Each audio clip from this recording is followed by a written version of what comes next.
در این تالار همین نورهایی که میبینید شاید نورهای پدر و مادری من باشد و من میخوام به نوبت هرچند که من میتوانستم آنجا بروم، هرچند که آنها راه گشتنشان مشکل است، اما من میخواهم که شما روی مادری من و پدری من را در این صحنه ببینید. میخوام مادر جان مهربانم را دعوت بکنم تحت همین شعر: مرا زادی تو مادر در بری کوه، مرا زادی تو مادر در بری کوه، توی ای مادری من مادری کوه. اگر دستم رسد در پیش پایت، بریزم مادرا سیم و زری کوه. و در ادامه میگویم همون رباعیه که فیض و فرح بام و درم می آید، نیروی دل و تاج سرم می آید. ای شهر عظیم سر به افلاک بکش، از کوه بلند مادرم می آید. شما دید مادر جان.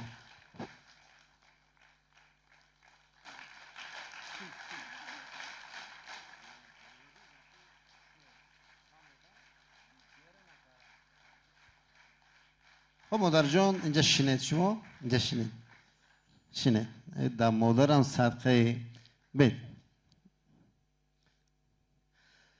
میخوام یک چیز را کوتاه بگویم. وقتی که من در بطن مادرم بودم 17 می بودگی سال 82، مادرم میخوان در تولدخانه شهر پنجگین تولد کنن، اما خیلی حیال میشد. پدر بزرگوارم که یک مرد بسیار هم با وقار و گزاله هستند میرم میگن که تو تولد نمیکنی، خیز رفتیم که میریم.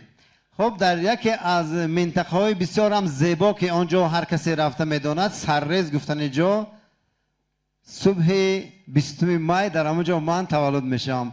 من راضی هستم که مادر من در رادام مرا تولد نکرده باشند، زیرا که شاید همین سبب شد که امروز همین نام شفاعت بخشید و با شما نزدیک شدم. و اینک سخن به مادر بسیار هم مهربانم. مرمداش جان. السلام علیکم دوستای کردا جانم، خوش آمدید به درگاه. ای امتی محمد، درگاه کشاده به تو با عزت محمد. صد بار شکر بگوییم ما امتی محمد، زنده و ثنا و فرستیم بر حضرت محمد. اله پاک و پروردگار اهل مردم اینجا نشستگی، خدای مهربان صاحب علم قرآن، صاحب علم و معرفت حاضر زبان قرآن، همه این خورسنده هایی که در این در هست من پشت پیشوام میدانم. من قصه های پیشواهای بسیار خواندگی از شیران عادل قصهشان خواندم. 110 سال پادشاهی کردگی. من گفتم اله امام علی 120 سال پیشواهی کنو.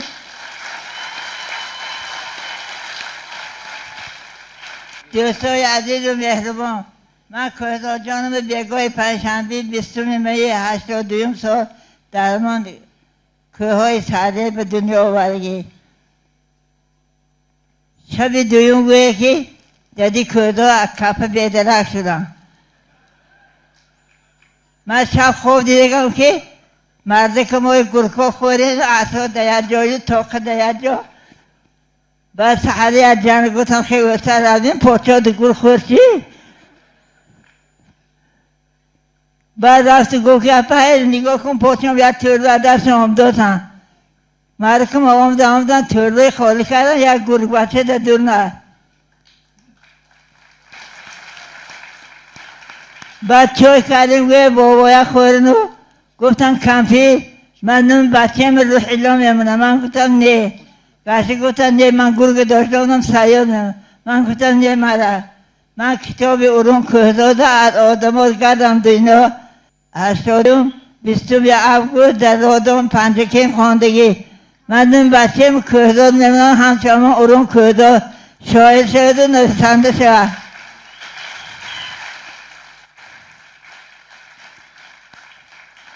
شکر الله بزرگ هرچی امید کردم خدای مهربان فهمید من به همه آرزو امیدهایم رسیدم.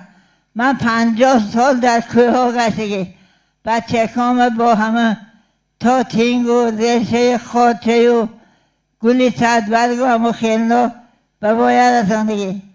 صد برگیزد چای کرده تیرگه از دارشان درد سر نوشتم برای همه بچه های من در آویده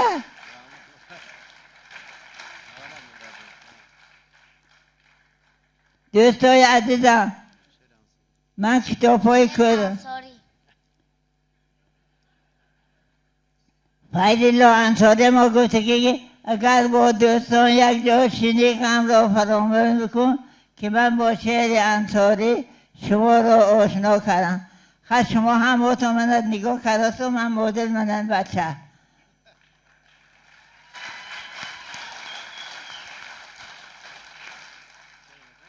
این بچه گوی من راه گردان کردم از دستشون گرفته کوچه فرامدم یا دخترک سرش شانه کرده همسایه ما یکون شعرشون برای همه دخترک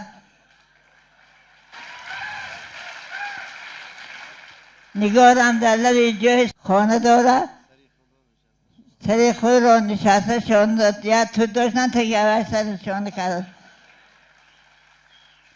یکون شعر کویدا جان هوا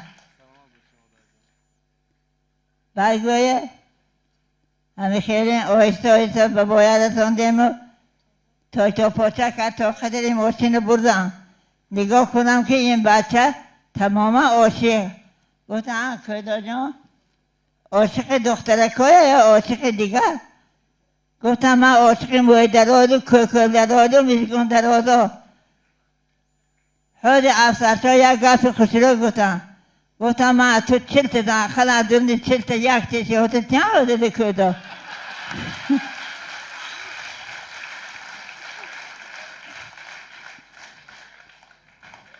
من خودم یا 50 تا یادم بوده این بچه خوش نمیبینم نمیدونم چی با